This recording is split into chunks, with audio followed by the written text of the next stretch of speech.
Halo, assalamualaikum warahmatullahi wabarakatuh. Selamat pagi teman-teman semua. Oke teman-teman, sebelum kita lanjut videonya, aku mau menyapa dulu untuk hari ini ya. Oke teman-teman, semoga kita hari ini selalu mendapatkan rezeki yang lancar dan selalu diberikan kesehatan sehingga kita bisa tetap berkarya dan beraktivitas teman-teman ya. Oke teman-teman, sebelum lanjut ke videonya, tonton terus videonya dan jangan di skip teman-teman ya.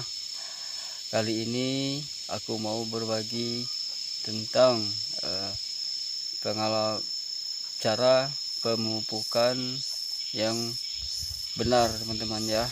Ini menurut pengalaman saya.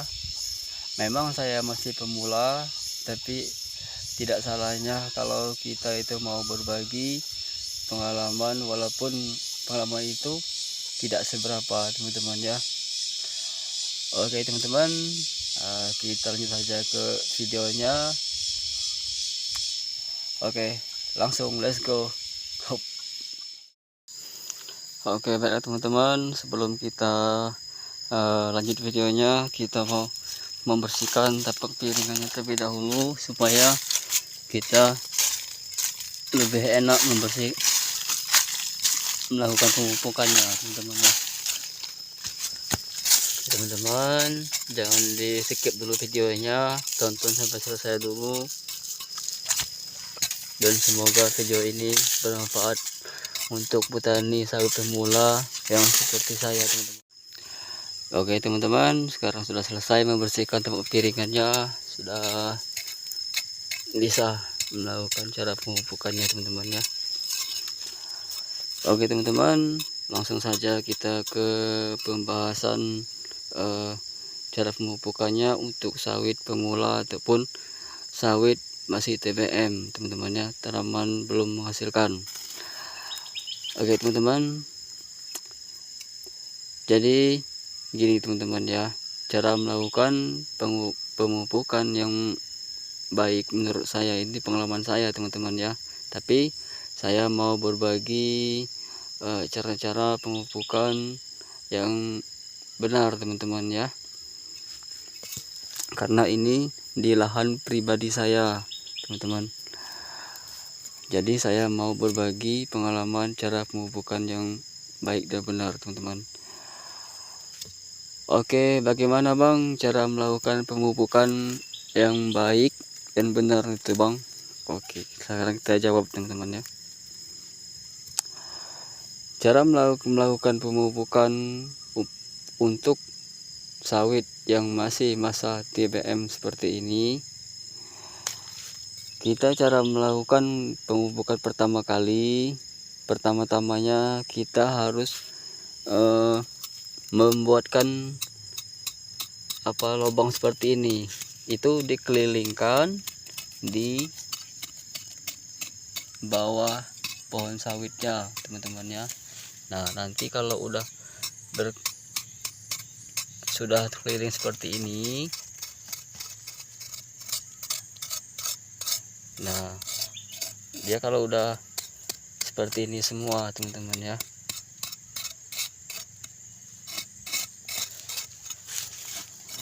lalu kenapa bang harus kalau cara pemupukannya seperti ini? Nah ini ya teman-teman ya, yang harus kita belajar sama-sama teman-teman ya. Ini menurut pengalaman saya melakukan cara pemupukan di sawit pribadi saya teman-teman. Jadi gini teman-teman ya, kenapa saya melakukan cara pemupukan dengan dibuatkan lubang seperti ini ataupun dibuat siringan seperti ini, supaya setelah kita melakukan pemupukan ini, semua pupuknya teman-teman ya, setelah kita melakukan pemupukan seperti ini, nah setelah sesudah itu baru kita tutup kembali pupuk yang telah kita tabur di siringan yang kita buat siring tadi teman-teman ya.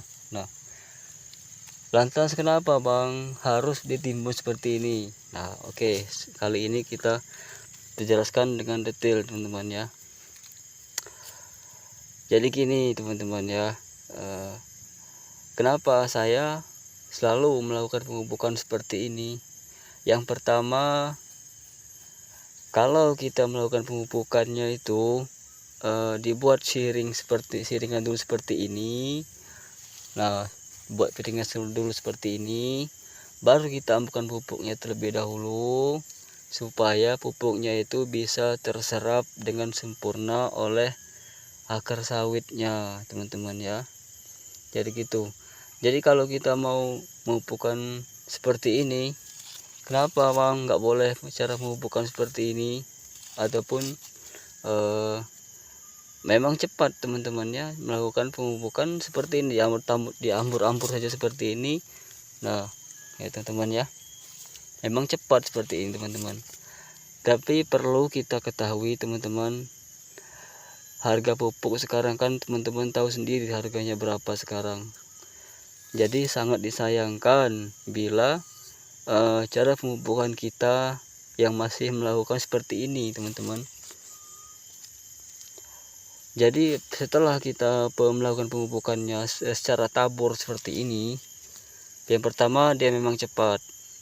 Nah yang keduanya itu alangkah disayangkan pupuk yang kita tabur tadi, karena begitu setelah ditabur itu pupuknya itu akan menguap ya, menguap. Apalagi kalau cuacanya terik, mataharinya panas banget, itu lebih cepat menguap. Dan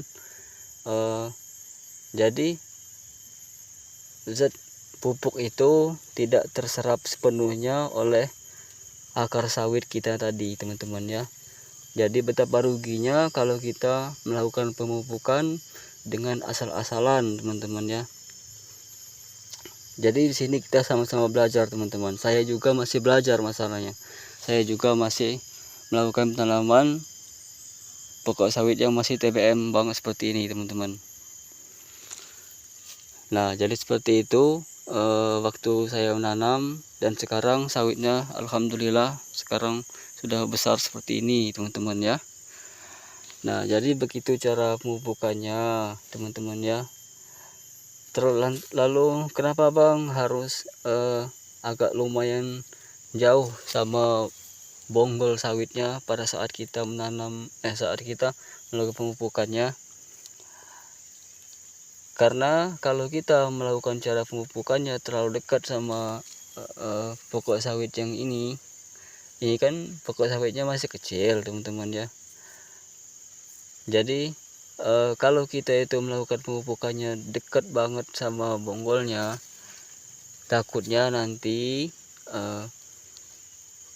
secara penyerapannya itu kurang sempurna teman-teman ya, kurang sempurna. Jadi kan sangat disayangkan teman-teman ya, kita udah beli pupuk mahal-mahal dan cara memupuknya juga asal-asalan, jadi kan rugi. Jadi kalau kita itu melakukan pemupukan seperti ini, yang pertama itu kita agak lumayan jauh teman-teman ya, seperti ini tuh. Nah jadi ini kan ujung akarnya itu, nah kan kelihatan tuh ujung akarnya. Nah yang akar inilah yang bisa menyerap pupuk dengan sempurna teman-teman ya. Jadi kita harus sama-sama belajar di sini teman. Bukan saya mau menggurui, tapi kita sama-sama belajar karena kita sama-sama masih pemula teman-teman. Nah jadi kalau kita melakukannya pemupukannya itu benar ya, mudah-mudahan sawitnya juga pertumbuhannya bagus dan cepat subur teman-teman ya. Tapi kalau kita memupukkannya asal-asalan, yang penting sudah selesai mupuk kita bertabur seperti ini, memang cepat, tapi sangat disayangkan harga pupuk sekarang kan mahal. Jadi sangat disayangkan teman-teman ya. Jadi kalau kita itu melakukannya pemupukannya seperti ini, dibuat lubang siringan dulu seperti ini, baru kita ambil pupuk seperti ini. Nah baru kita timbun lagi seperti ini. Nah ini nanti kan bisa terserap oleh akar sawit dengan sempurna pupuk yang baru kita tabur tadi. Dan juga kan lumayan jauh tuh sama berapa itu. Nah lumayan jauh kan, ini kan sawit masa TBM, beda kalau sawitnya masih udah besar ya, beda lagi ceritanya. Ini masih TBM, jadi kita harus jauh seperti di sini teman-teman ya.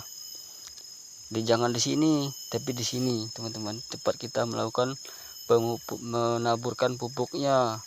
Tapi jangan lupa dibikin siringan terlebih dahulu supaya zat-zat pupuk tadi bisa terserap dengan sempurna oleh akar-akar sawit kita teman-teman ya. Oke teman-teman, segitu saja video saya. Semoga video ini bermanfaat buat teman-teman semua, terutama buat teman-teman yang di luar sana yang masih pemula sama seperti saya. Semoga video ini bisa membantu cara-cara kita bekerja melakukan pemupukan di tanaman sawit kita teman-teman ya. Oke teman-teman, salam sehat dan salam logika teman-teman ya. Jadi begitu saja teman-teman. Saya akhiri. Assalamualaikum warahmatullahi wabarakatuh.